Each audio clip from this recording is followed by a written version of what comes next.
স্কুলে ছিলাম সেই সময় আমার গ্রামের এই পাশের গ্রাম আর কি, এক কাকু হয় সম্পর্কে ফোন করে, এবং ফোনে বলে যে যাই হোক তার বাড়িতে একটা কিছু ঢুকেছে কিন্তু ঠাওর করতে পারছে না, কারণ নতুনত্ব জিনিসটা তো, হ্যাঁ, তার জন্য বুঝতে পারছে না। যে বললো যে তোমরা তাড়াতাড়ি আসো। যাই হোক আমি স্কুল থেকে বেরিয়ে আমার টিম যারা ছিল প্রীতম এবং ভবিষ্যৎ তাদেরকে ডাকার পর গিয়ে ওখানে যখন পৌঁছার পর দৃশ্য দেখে আমরা পুরো হতবাক।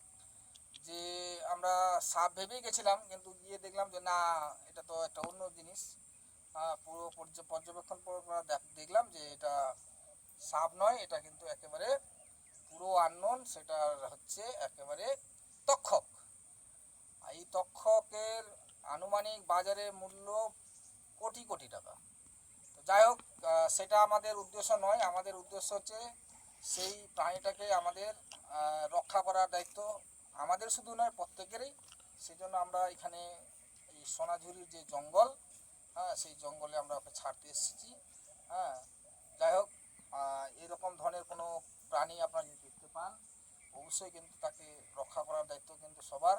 হ্যাঁ, বা আমাদের যদি প্রয়োজন মনে হয় তাহলে আপনারা কিন্তু আমাদেরকে ফোন করে জানাবেন, আমরা অতি সত্বর তাকে রক্ষা করে নিয়ে আসবো। আর এই ধরনের বিষয় নিয়ে কোনো কিছু দেখতে পেলে ভীতি বা ভয়ের কোনো বিষয় নেই।